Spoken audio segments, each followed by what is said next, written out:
one of the older board members just said to me, he said, "You're very young." And I was like, inside, I was like, not a question, don't know what, and I just, without skipping a beat, I said, "Do not confuse youth and talent." And I got the job.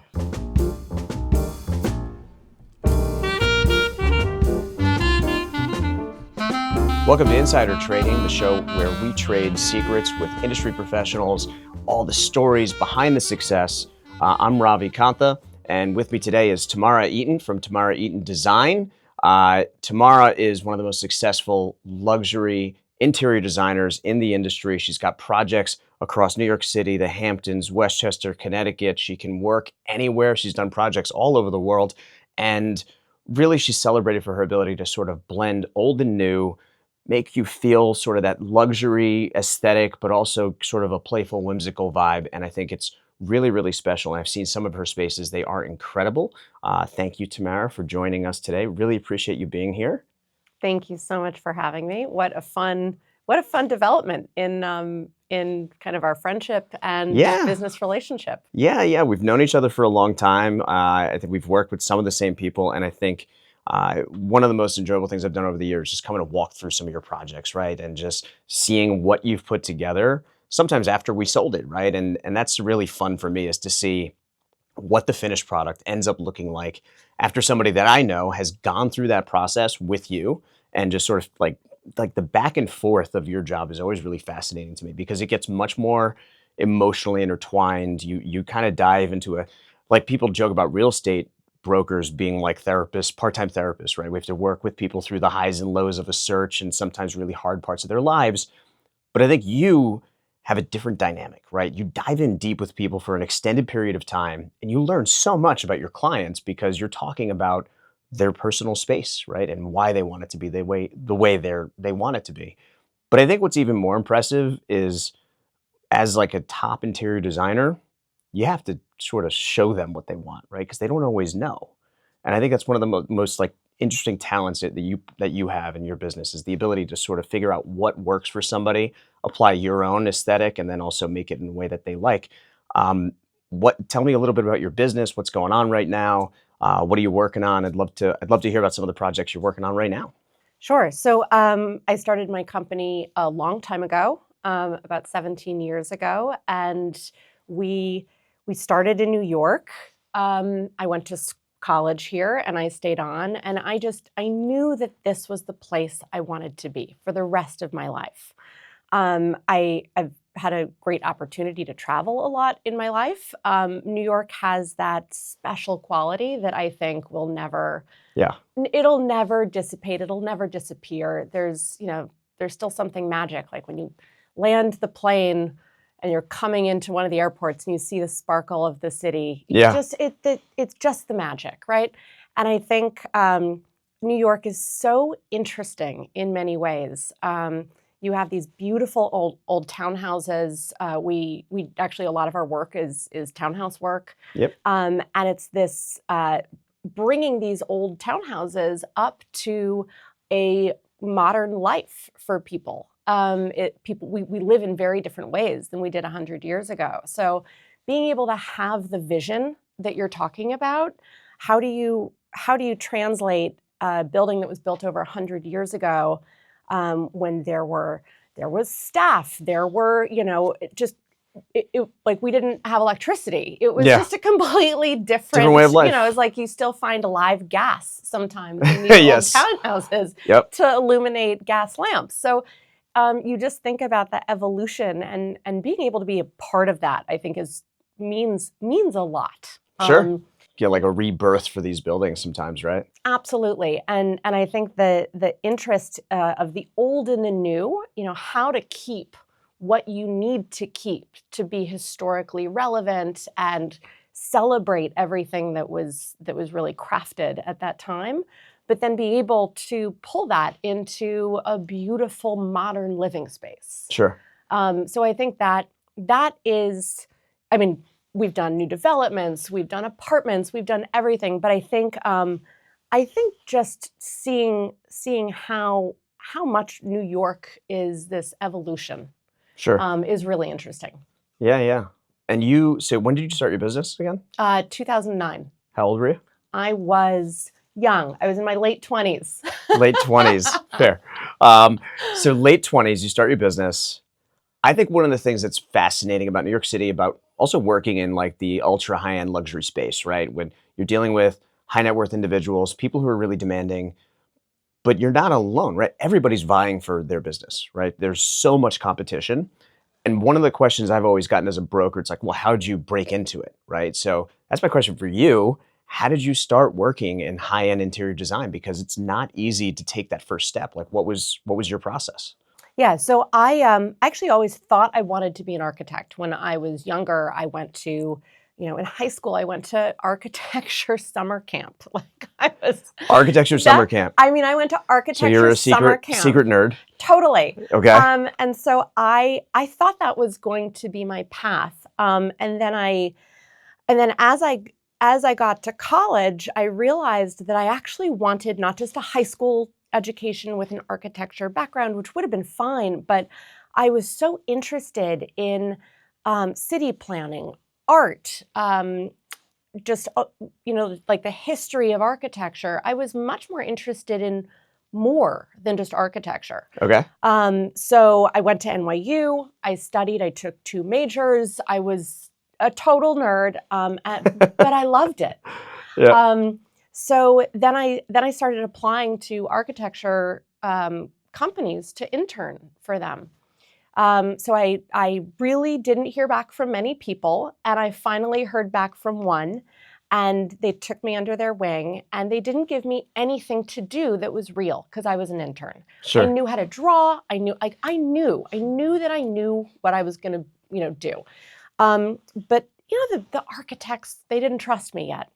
And I realized that if I didn't go get it, they wouldn't give it to me. So I had to prove my worth.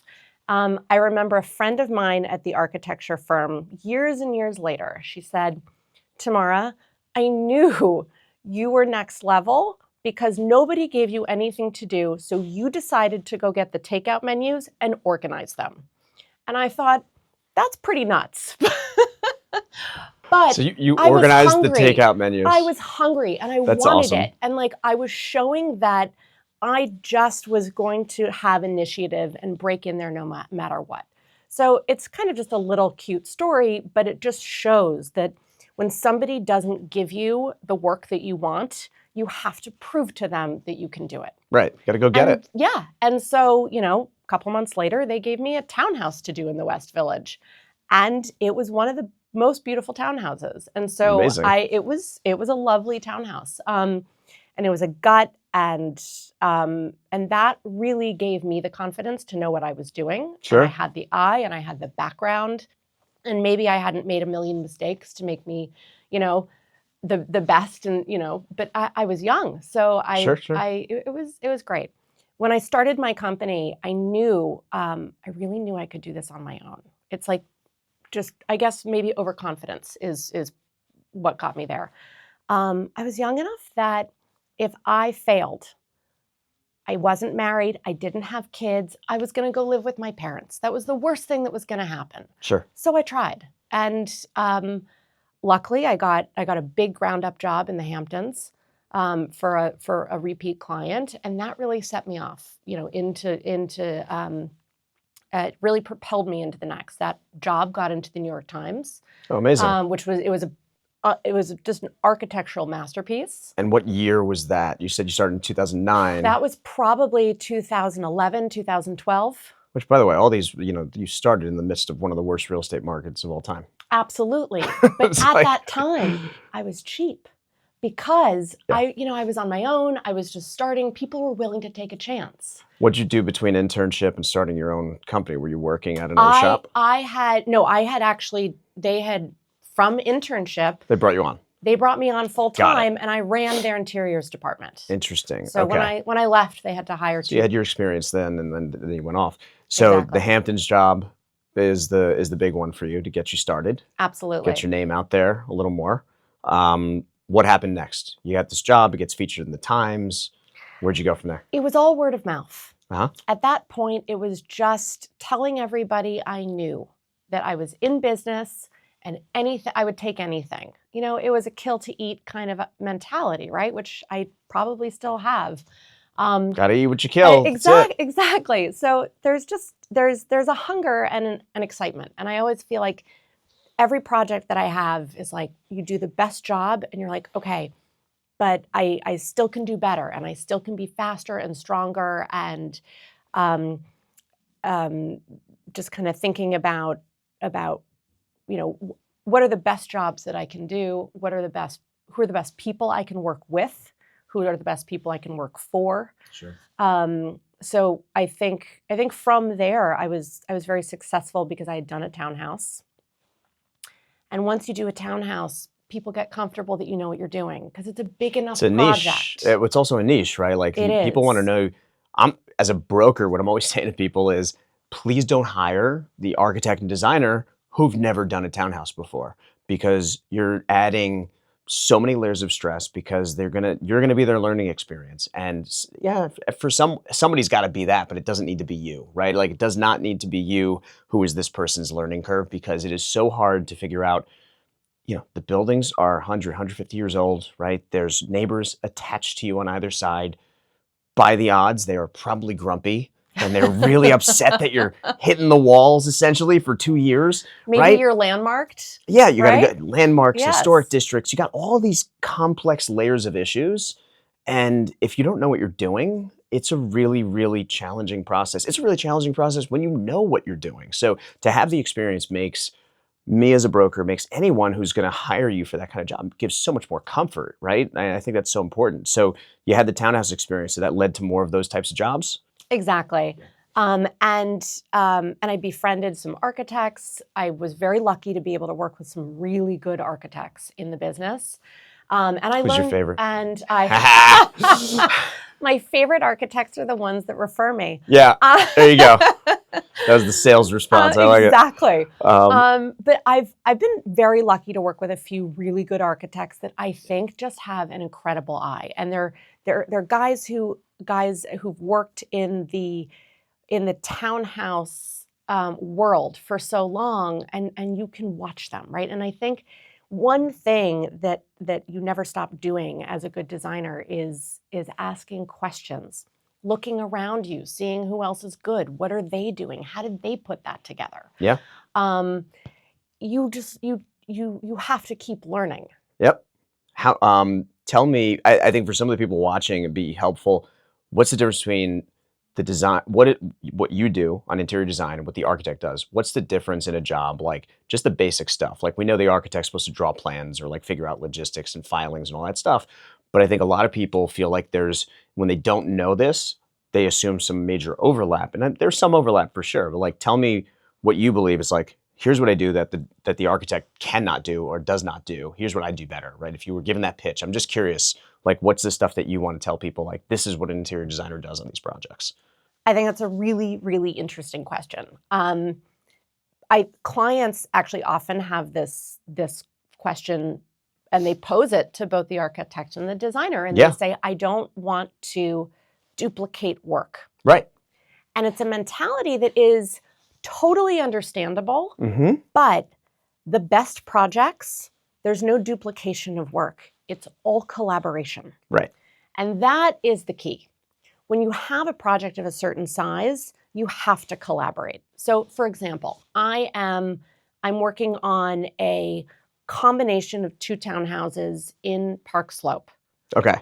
We've done a townhouse combination before in the Village. It was a very complicated project. You have to be very thoughtful about. The most complicated project. I think they're some of the most complicated construction projects in the world, right? Because now you're adding another 100 to 150-year-old building to the equation, more neighbors, more backyards, more structural whatever. Like just they're really hard projects. They're really hard. And this one that we're doing, the floors don't even line up.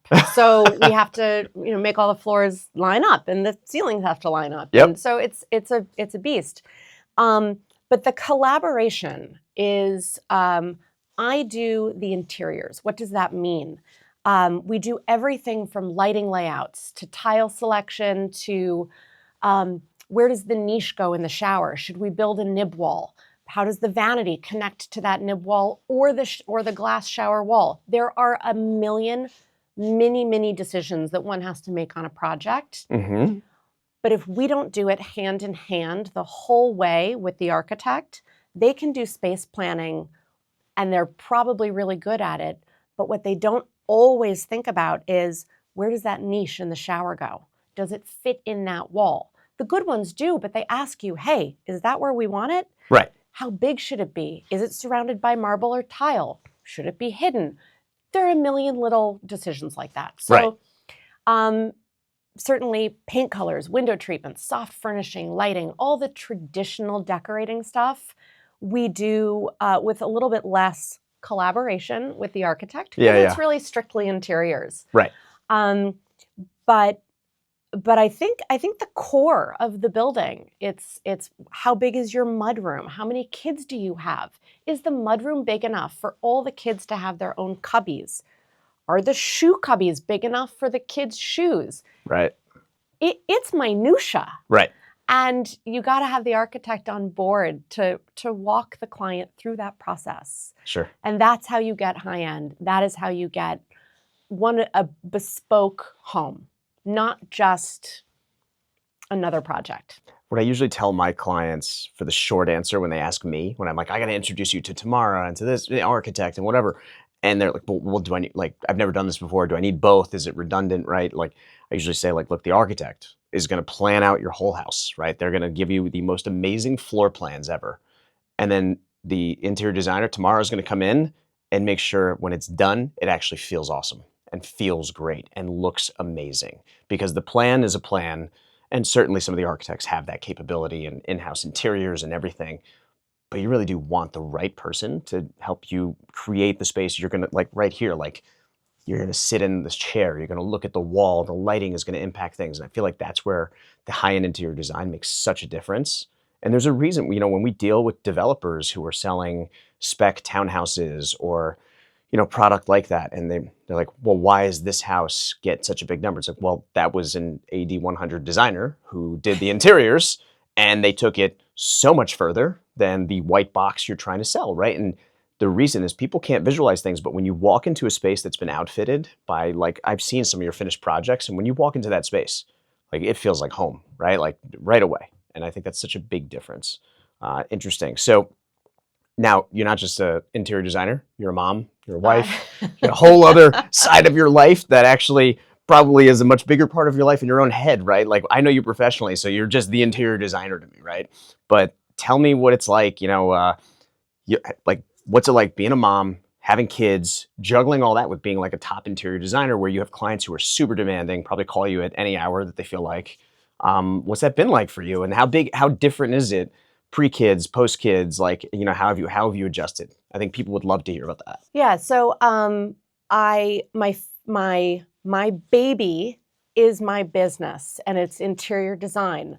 I don't think I can ever show this to my kid when he gets older, but it is something that I've always felt so passionate about. Yeah. So I actually kind of waited a long time to have a kid because it wasn't a priority in my life. Mm-hmm. I happened to meet a great guy. We actually met at I'll do a plug for UJA. We met at a UJA real estate event. Great organization. I have so many friends who are a part of it and love the events and do so much networking through it. Yeah, and I think they do a lot of really good work for Jews and non-Jews. We've gotten more and more involved over the years, and it's just a really super meaningful active organization.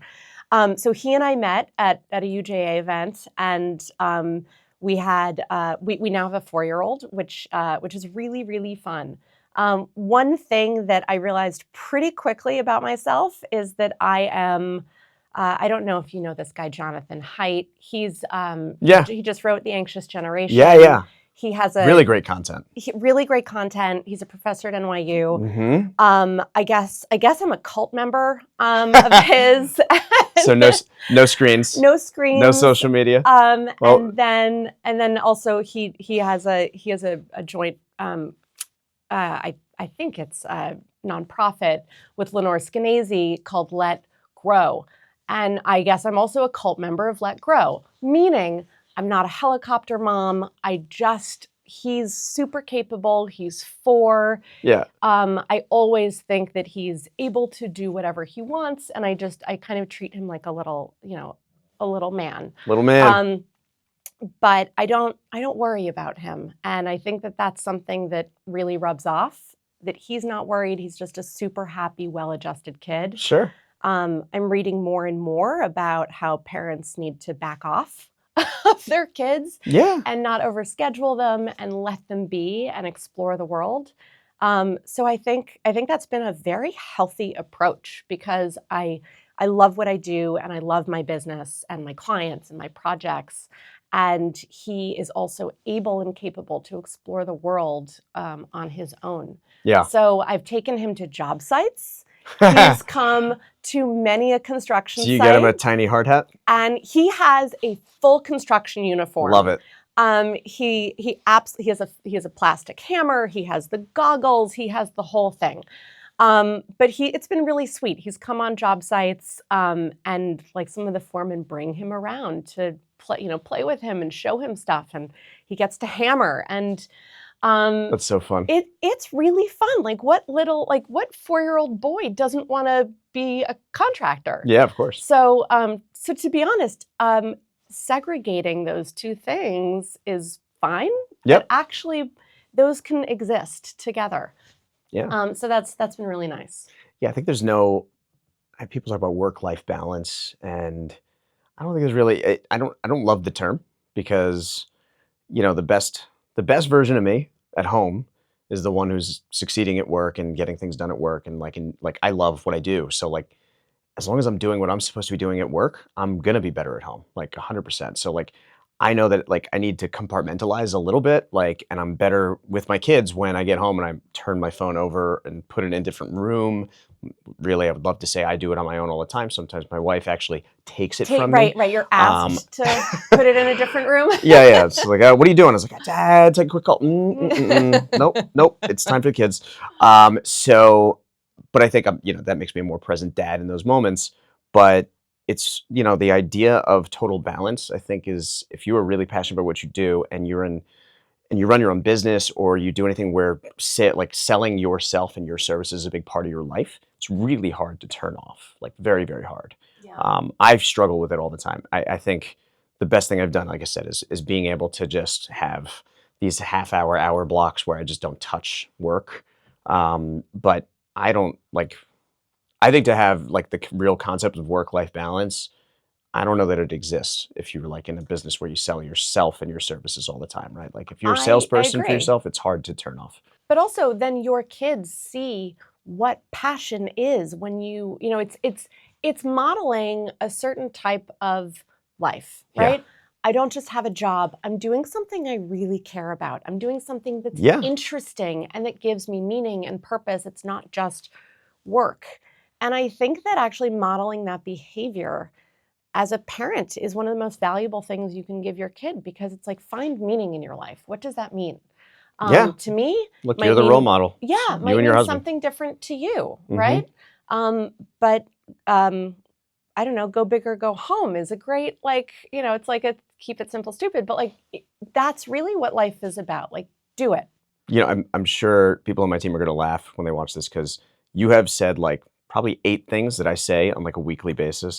Keep it simple, just go all in, just go for it. What else? Eat what you kill, terms of just you have to just do it. You have to go. You're basically just this has been like a team meeting essentially. But it's funny, but it's that mentality of running your own business, right? You just got to go out there and create it, and it's hard. And you told me a story once. I'd love to hear this story again, because I can't remember it quite as well. You told me a story about going to a pitch and somebody when you were first starting. Yes. And someone pointed out how young you are. Tell that story, because that is one of my favorite stories I've ever heard from anyone. Okay. So I was really just starting out. And it You're was in your probably 20s, right? I was in my late 20s. It was one of my, first couple years in business. Yep. I had enough people that I had done work for, that I had definitely, started to get on a roll. Yeah. And one of my friends from college, she grew up at 106 Central Park South, which is, for people who don't know that building, it was the Barbizon Hotel. Trump, years and years ago, decades ago, actually redeveloped that to be apartments. Mm-hmm. So my friend's dad, she grew up there, and her dad was on the board. They were looking to redo the hallways and some of the lobby. Trump management still managed the building. Okay. So they controlled the process. They controlled the process. Okay. So he knew that I was just starting out, and he thought, oh, why don't we ask Tamara to also pitch to the board? Okay, so I'm so excited. I'm like, oh my God, this is a huge job. This is a fancy building. I'm so excited. So I don't even have a lot of time to prepare. I have like a week or two. So I get the rendering guy, I get my drafter, I pull all these materials, and I pull together. I mean, I probably like all-nighters. I was going to say, a week or two for what you do. That's like a nightmare time frame. It was a nightmare time frame. Yeah. So I pull as much as I can together, and I was like, okay, this is it, right? This is going to be the thing that makes me or breaks me. Yep.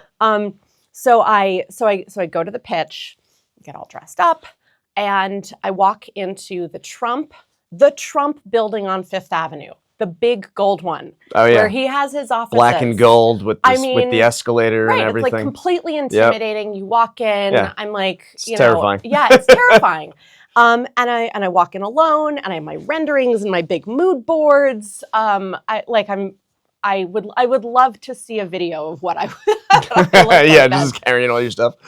So I go upstairs and I walk into the Trump management office, and I'm going to meet a lot of the Trump staff, people like Matt Calamari, who is his right-hand man for construction, and the entire board. Yep. And I walk into the waiting room, and there are 3 other firms that are interviewing. Everyone's decades older than I am, and multiple people on the team. And they're all there. They're all there. They're all waiting. That's so awkward. I mean, I think all the blood like drained out of my, I was like pale and white, and I was like, oh my God, it's horrifying. Okay. Horrifying. So I walk into the boardroom. Everyone else is gone. I'm the last one to go. And I do this amazing presentation. Pale male was one of the birds on the Barbizon Hotel. Yeah. And so I knew that, and I pitched that we should do pale male art throughout the hallways, and I had this beautiful pale rendering. homage to it. Yeah. Yes, like I really I was so thoughtful about it.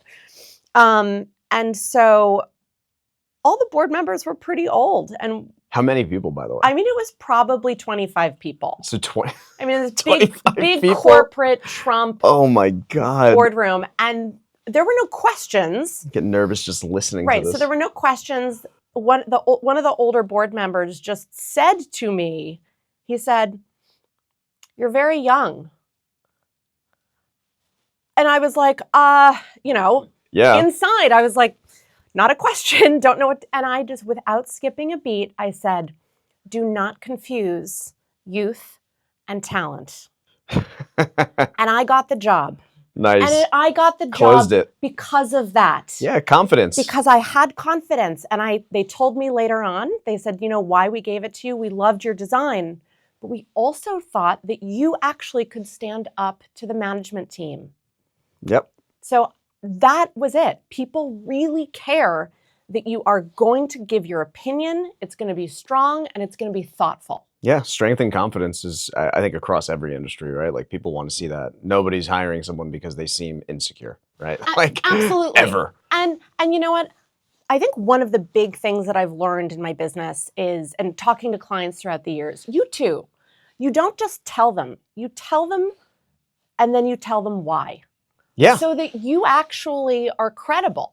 Yep. And I think you do that a lot too. That you are like, but let me actually walk you through and explain to you what this is. Because a lot of them, that's how you build trust, and it's how you gain the client's confidence. And I see that a lot in what you have as well. Yeah, I agree. We have to talk to clients with confidence. When I first started, I was nervous about that, right? You think like, can I tell this person they're wrong? Can I about their price or about their expectations for what they're going to buy?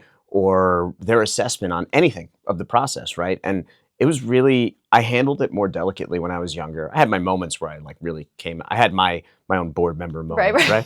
But I think over the years I've gotten a lot more confident, and I still tell team members today, you got to fake it, right? Early on, even if you don't truly feel it, like at the moment, you have to project that confidence, right? And you mentioned like you were feeling like you were melting inside, but you held your composure and you just answered it with confidence and strength, and right, and that's what helped like seal the deal. It sealed the deal for you, right? Stay professional. So stay professional, Stay but project confidence Yeah. and focus. I think that's so important, and today it's so easy for me to do that because I've been doing this 10 years. Like Now you know everything. Yeah, it's like I know everything I need to know. I know the information. If I don't know the information, I'm going to get it before the meeting. And it like, frankly, even if I don't know it, I've got 1,000 different ways to handle these questions naturally at this point. But that comes with experience. It comes with doing it over and over and over again, encountering every type of problem, every type of personality. And I told a team member today who's in her first year doing this, we're going to meet with, right after this, actually, we're going to meet with like a $20-25 million apartment. She cold called this person, got a meeting, calls me up. She's like, okay, like what do I do during the meeting? Like, she's like, I want to contribute something, but like, I've never met with someone at this level. And like, I'm just not really sure. And I just said to her, I was like, look, here's what my recommendation is. We both have to project confidence. That's very easy for me to do at this point. For you, pick one topic or two, write down 3 to 5 bullet points that you are going to hammer, that you are going to say on that topic. Tell me what they are before you, tell me what the 2 topics are, and I will steer them to you. And just, it's basically going to be like an alley-oop for you. I'm going to steer the conversation, give you an alley-oop, and you are going to slam it home, and you're going to have the best 30 seconds you've ever had. Know everything you're going to say in those 30 seconds. After that, if you want to keep going and you feel confident, great. If not, I'll be ready to step in. And that's it. And the point is, develop that confidence. For her, I want her to know she can do it. And I want that culture on my whole team from day one. It's like, you're here because you can do it.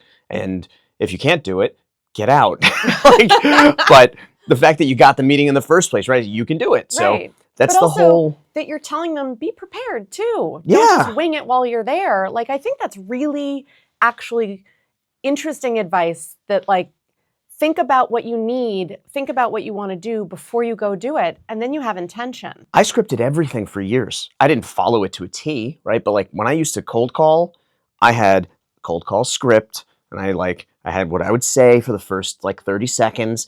And I had my spreadsheet of all the sales and data, and I had another spreadsheet for the on-market stuff. It was a lot. Wow. And then I had a little business card that's had an acronym for fake it till you make it. So every time I got nervous, I was like, all right, just stay confident. And another one and on the same business card, I wrote sit up and smile, because I realized you sound a lot more positive and a lot more confident when you sit up and smile. And now actually most phone calls I do standing. But you probably figured out over the years what worked, refining your craft, what totally. didn't work, throwing out what, didn't get you where you want it to be. Exactly. And you work on it over the years, and then it becomes more natural. Then the data stays in your head, or just certain things become natural, right? And so I try to pass some of that stuff on now. But I said to her this morning, I'm like, just have a script. I'm like, this is what I do. I'll send you my old one. This is what I did for years. And even today, the stuff that I say in every meeting, it's still from the script. I just memorized it. So really, it's because then it's muscle memory. Yeah, it's body language too. Yeah. I tell people all the time, I'm like, every once in a while we'll have a meeting where somebody will respond super positively. And when they started negatively, the body language shifts and everything. And whoever was with the team member will ask me, how did that happen? I'm like, well, they were sitting like this, so I did this, and then when they said this, I heard that and brought it back to the conversation. It's you find, you realize you start to do things that you taught yourself to do years ago, right? As part of getting better at what you do, it becomes natural. But then when someone asks you, how do you do it? You inherently go back to the experience you had previously, or how you taught yourself how to do those things. And it's no different for your industry. It's well, how'd you know how to fix this thing or do this on this job or make it look like this? It's Well, because like years ago, I fucked that up and had to fix it and make it Totally. look that And way. you're like, I'm never doing that again. Yeah, 'cause exactly. Yeah. that's you're making me think of one of the biggest kind of hurdles in my business and how one can get over it. And people always ask, like, okay, who's the worst? Clients, developers, contractors, all of that. Yeah. Nobody's the worst. It's fine. We're all a team, and we all just want the right end goal. Yep. That's what my PR person would tell me to say. But I actually find clients sometimes get nervous about making decisions. They're really big decisions, and sometimes. And over the years, I've realized that people are very different decision makers. They have different decision styles. Sure. So I did a lot of research in my free time to figure out how people make decisions. Okay. And the happiness factor associated with those decisions. That's interesting. Yes, because how do I make clients feel good about their decisions? How do you do research on that? What'd you do? So you just Google it. Now you could just do ChatGPT. There you go. But there are a few different decision. I was hoping you had styles. some like amazing, like revolutionary tactic, but just ChatGPT.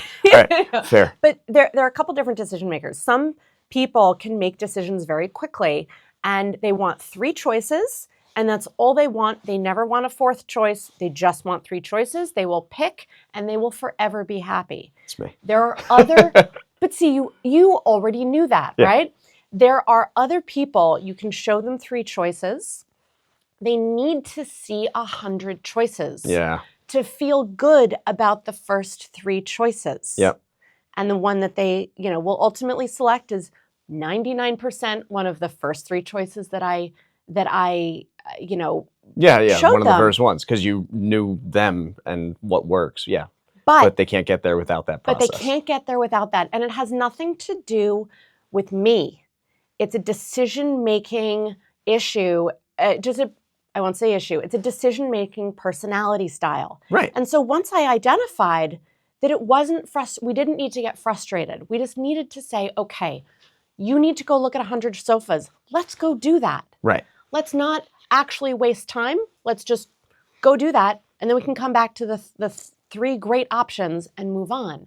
And once I realized that decision-making didn't need to be frustrating for anybody, everyone was happy because they felt heard and they felt listened to. Interesting. Yeah. Yeah, that's great advice, because like that's EQ essentially, right? Like learning how to read people, having the emotional intelligence to know what somebody needs to do and what kind of process they need to make the right decision in the first place, right? And I said this recently, I think the last time I did this podcast, it was like I told people, you kind of have to be a chameleon because you have to figure out what people need to make the right decisions. What do they need from you? So you alter how you present things, right? Like you might give somebody Absolutely. 3 choices. And again, you're doing this like repeatedly during this during this podcast. What I often say to clients who are like, should I do a gut renovation or not? And if I know they're super busy, like I've got one person I'm working with right now who's like in the midst of growing their company into the multiple billions on terms of valuation. And I just said to him, I was like, you're really busy. Are you the kind of person who, if a designer comes and puts 3 choices in front of you, can you make a decision? Right. And not ever think about it again? Will you be happy with that? Because if the answer is no, don't do a renovation. Let's look for an extra 6 months for a finished house for you, because it's going to be a terrible, terrible experience for you. Because some people they have an owner's rep, maybe they have a different, they just have a different attitude about, I just want it done and I want it beautiful and I want a little bit of kind of say over what happens, but I also I'm letting the process unveil, right? Yeah. And then there are other people who actually want to pick out, do you want a spring-loaded toilet paper holder or toilet paper holder, or do you want one with the hook so it's easy to put on and off? Yep. We have conversations like that with clients all the time. Sometimes the husband wants one thing and the wife wants another thing, and we do something else in the powder room so the kids change the toilet paper roll. I mean, this is the minutia. Some people want that. I drove my wife crazy with that stuff because when it came in, when we were renovating, I'm just like, that one, done. And she wanted to go through it all. Like, how do you know? Like, no, like think about it for a second. Where's it going to be? Which wall is it going to be on? Whatever. she was mostly right, frankly. It's like I was going a little too fast, but it's so interesting. But it goes back to like, client service, we're in the service industry, right? You got to make your clients happy. You got to figure out what they need. What is the weirdest thing a client's asked you though? Because like I've gotten some strange requests over the years. Sure. I feel like I'm all sure have you a good have. story. I mean, okay, I'm going to tell mine and then you have to tell yours. That's fair. I can do that. Yep. I have a client who has an antique gun collection. Awesome. These are guns like, I mean, not like military, like Civil War Yeah, like guns. old guns. Old guns. Yeah. And we had to build a custom gun cabinet that had switch glass so that it was a mirror on the front that you didn't know it was there. Mm-hmm. Because not everyone loves looking at guns or wanting to know that like they're, guns Yeah, in the yeah. house and whatnot. So we wanted it to be quiet. Oh, so you could quiet. So you can actually, it's mirror, and then you can press a button, and then the lights come on, and the mirror you see all the turns guns? off, and then you can see all the guns. That's like Bond villain stuff. 100%. Like, It's that's so like- cool. That's so cool. And it's this huge So weird and bronze so cool. cabinet with like wallpaper inside. I mean, it's decadent. And then when he presses that button, like you don't think you're getting out of there. You're like, I'm never leaving this room. Right. We have to have it locked. We have to have it, in it. It's even a beast to get it in the house because it's huge. He has a lot of guns. That's wild. He's a collector. But again, that's a really bespoke thing. And we're like, Totally. if we're gonna have a gun cabinet, And you have to make let's it look amazing. nice. Yeah, you got to make it look nice. Normally I would love introductions to your clients. I feel like I'll pass on that one. My weirdest story is actually, it's a friend, someone I'm friendly with to this day. And I sold them the house, and the house was on a street that got a lot of foot traffic because it led down to a park. And they were worried about how loud it would be maybe in summertime or springtime when a lot of people are going to and from the park that's like 3 blocks down. What is it going to be like? So they were worried about the noise outside the house. We're standing in the house, and I'm saying to them, I said, well, I mean, I don't think it's going to be much worse than what you hear now. There's people walking by, like, it's pretty quiet. But yeah, but what about the time of year or whatever? How do we figure that out? And they asked me, and they just kind of looked at me, and they're like, can you stand outside for a second? And so in the middle of the day, I stood outside, and I yelled at the top of my lungs in varying levels of loudness, like I'm imagining the Sprint commercial where it's like, can you hear me now? Can Yes, you hear me now? except screaming like a lunatic while people are walking by me on the sidewalk, and like literally looking at my phone to text me like, can't hear you. Okay, I heard you.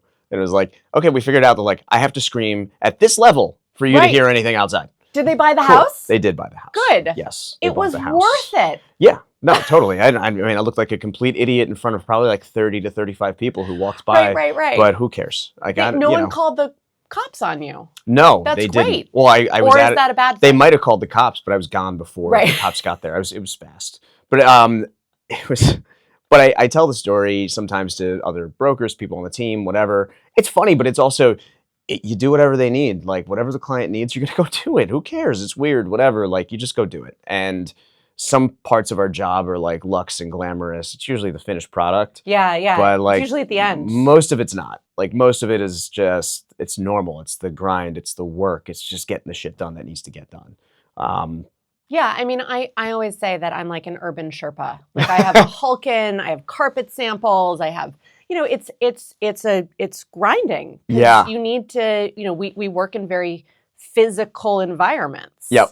And so you're always figuring out, where you're going to be. You're, during the day, who do you need to go meet? What do you need in order to get to that meeting? I think New York is so fun in that way, but it's also like, it's not the suburban life. No, it's not. And I mean, I live in the suburbs now, and New York is still not the suburban life. Like I still deal with all the logistics of the city because that's where my business is, and I'm all over the place. And it's, I know what you mean. Like the challenges of day-to-day things in New York City, especially when you're doing renovations, like, oh, we got a floor delivery coming today, except we're on a cobblestone street there's no alternate side parking today. So where is this 18-wheeler going to go? And how long is this going to take to figure out? Absolutely. I experienced that renovating my own house. Right. And, and the guy circled the block for I want to say about an hour and a half, hour and 45 minutes. And the first thing, he like pulls over, and finally, because like some car had pulled out and we finally got like enough room for him to pull over for the delivery. And he gets out and he just looks around, doesn't even look at me or the contractor. And he goes, "This is why it costs 25 fucking more % to do anything here." Exactly. Like, and But at that moment, I sort of Yes. understood it. I was like, I did the math in my head. This thing, I'm like, this probably cost this guy a delivery today. Like, Yeah. he probably can't do another delivery because he couldn't pull over for ours. So now I don't feel as ripped off as I did when I first got the quotes. But that's a tough thing in New York. You know, things are getting harder and harder to build. You Totally. know, you often hear about like money leaving New York. I don't think it is, because there's so much money still It here. leaves, new money comes, it leaves, it comes back. Yeah, It's, you know, it's still yes. a global center. Yes. But But I think that, you know, construction is a very difficult thing to get done. And we've got to do a better job. we have to Like, do a better job. It's atrocious. You know, how like we have this housing crisis. We're just like pretending that we're going to build. Psyched about Mamdani? You know, I am not a Mamdani fan. Yeah. I am when you get on the plane, you root for the pilot because you're already on the plane. Oh, totally. Yeah. No, I want you to land this fucking so I'm plane, a dude. passenger Yep. on the Mamdani plane. I don't have a choice, but I'm now rooting for the pilot because That's a good way to put it. That's a good New York spirit. yes, Yeah, I love it. So I really hope that we think more about, you know, yes, affordability is important, but also thinking about, you know, the historic value and all the value of these buildings. Totally. You know, you need to actually be able to maintain them and keep them up. Yeah. Without spending so much money that people choose not to. Yeah, he gave me some encouragement last week. He came out against a bill that was going to make it really hard to sell multifamily townhouses. The COPA bill. Actually, the COPA bill, yeah. Yeah. He came out against it. I think it's a silly bill. I do too. And I thought it was really interesting that Mamdani, of all people, came out and the spokesperson, I think it was a spokesperson, gave a statement saying like this is going to slow down real estate development and make it harder to create more housing. 1031s would go out the window. Totally. I think it would be a very difficult thing. I thought it was really interesting. And it was, you know, it's one of those moments like I'm on the plane. I was like, all right, let's see how this goes. Yeah. Like, I'm happy to hear that. Okay. But maybe this is the confidence thing. You know, I'll give the guy maybe like, you know, throw him a bone for a little bit because he doesn't know a lot about housing. So maybe he's actually asking questions. Like, maybe. What if I was in that position? Yeah. I don't know a lot, but I would be starting to ask all the questions of how do we actually get this done? Sure. Right? Because a lot of these guys don't actually understand the real estate business or building or construction or development. I work for people who work in real estate don't understand these things. I mean, I work for a very large developer. We put up 2 multifamily buildings in Long Island City. I'm going to tell you the bathrooms are as huge as possible, and the bedrooms are tiny because that's what the code allows you to do. Oh, for ADA accessibility. For ADA accessibility. It's so, if you look at the floor, if people, that's one of those things where well-intentioned, but like the execution looks awful and is not necessary. It's not like actually helping a lot of people, and even still like we can accommodate everybody without some of these restrictions. So really intentions, good intentions are great. But along the journey, the outcome has not been what I think we're all looking for. And there are a lot of negative consequences that have come out from some of the either safetyism. My husband's business partner built a building in Rochester. In Rochester, New York? Rochester, New York. Okay. That whole city was really not doing well for several decades. Yeah. They have great building stock. Yeah. But that it was just like a dying town. It's actually quite a pretty town. But they were starting to convert warehouses back to apartments. And you are allowed in Rochester to put a bedroom in the middle of the building and put a skylight in. And that's a bedroom. Right. That's okay. And you know what? It's hard to pull off in New York. It's not possible to pull off in New York. But a lot of these guys, even Eric Adams was saying, you know what? I'm not sure we need all of this legislation around bedrooms. And he famously said, he was like, we're sleeping in our bedrooms. Shouldn't it be dark? Yeah, that's true. So I do hope that some practicality comes back into kind of the city. It would be a big help, yeah. it's something just on a very micro level I am very focused on in my design, that people have practical places. Right. They're beautiful. That's almost easier to do. The practical nature of living You got to live in it, right? is It's nice if you look at it, but you still have to live in it every day. it makes Does it or make your life breaks. easier, right? Yes. That's yes. the biggest thing is like, does this make my life easier? Okay, we do this or that. We're going to fire questions at you. I want to hear your preference because some of these are controversial interior design and real estate questions. All right, townhouse or full service building? Condo? Townhouse. Or co-op? Townhouse, why? Townhouse has the romance. Maybe I'm just a sucker for old, but I just want old architectural townhouse envelope and then some cool modern interior. Like the Europeans are so comfortable with that. You see like, this crappy old building and then this woman in a beautiful, ball gown in Vogue. Yeah. That's what I love. All right. Open shelving or closed cabinetry on the uppers? Oh, closed. Everything closed. So you might be the only interior designer who's saying this. Or do no cabinets. We often do no cabinets at the back, like on the hood wall, and then everything has to be closed. We don't like clutter. Yeah. Clean, so clean, minimalist vibe. Yeah. I mean, it can be beautiful. We've done like glass cabinets with fluting so you don't see through it, but right. Open. But not open. No, like I don't want to see bowls. Okay. I don't want to see bowls. Okay. No. I thought you said something else. No. Bold art or minimalist art? I love bold art. Yeah? I really do. I think artists do some really innovative, quirky things, and I'm always looking for, interesting artists that are, big artists, small artists, but minimal art can be great. Yeah. But there's something about bold art that really makes you feel. And art, I think, is like it can make an interior feel so impactful. Yeah.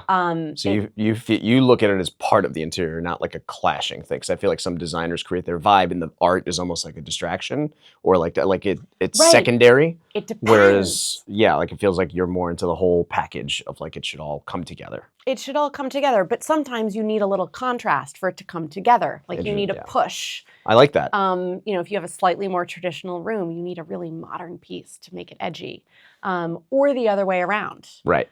So I think that contrast can actually be really nice. Interesting. Open concept rooms or defined spaces, like loft-like or defined spaces? This is a good question.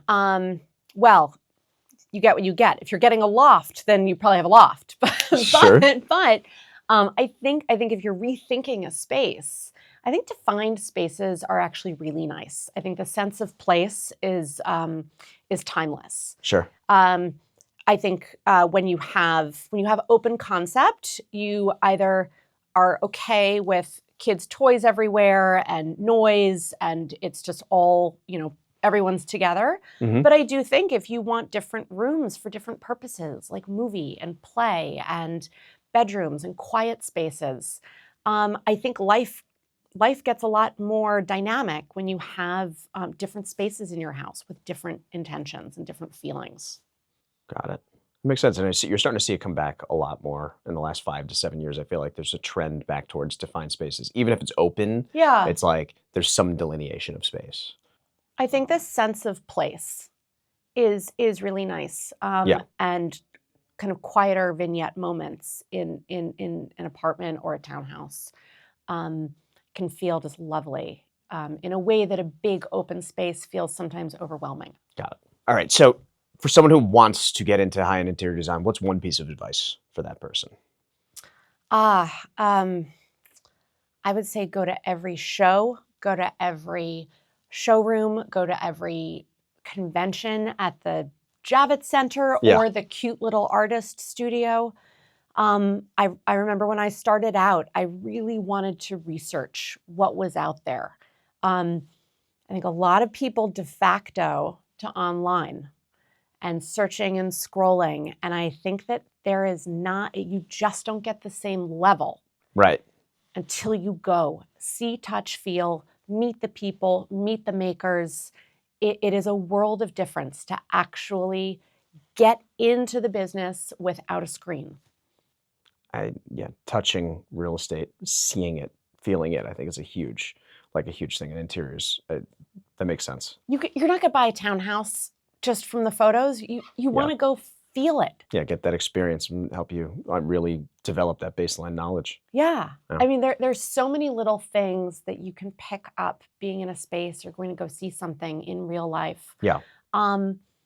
Zoom calls, they're not as good as in person, No. right? Like, it's just, that's No. how life is. They're better than a phone call, but they're not in-person meetings. Yeah. Okay, so I'd like to end every episode here sort of talking about like insiders, like an insider secret of your business. Behind the scenes, what is it really like? So give us some insight into what it's, what are the secrets behind what you do every day? Like, what is somebody who has no experience in interior design? Tell us something that's really surprising about your industry.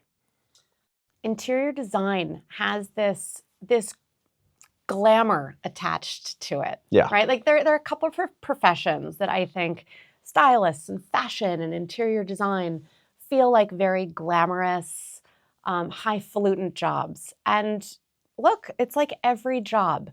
5% is glamour. 95% of it, there's no glamour. It is minutia, it's sweat, it's blood, it's tears, it's all of it. Yeah. And I think that a lot of people don't realize that it's grueling. Yeah. And just a grind. Yeah, it's a total grind. You got to love the grind. So if you don't love that grind, I care about so many tiny little things. I never let any mill worker install cabinet hardware until it's on site and I have the hardware in my hand and I'm placing it on the millwork. Right. It's just my thing. I can't let it go, right? That little minutia is the thing that, it'd be a lot easier just to point and shoot and not worry about it. Right. But it's the grind and it's the details that make the difference. So it makes a difference every time, right? Absolutely. And so there are things like that like I care too much to just phone it in. Sure. Makes sense. That's how you beat your competition. All right. Well, Tamara, thanks so much for coming today. It was really, really great talking to you, learning a little more about your background and hearing my favorite story about youth and experience. Thank you for having me. That was a pleasure. It's really fun. Yeah. And if anyone listening or watching wants to learn more or see Tamara's work or work with her, visit TamaraEatonDesign.com and you'll see her beautiful website. Thank you, Ravi. Thank you.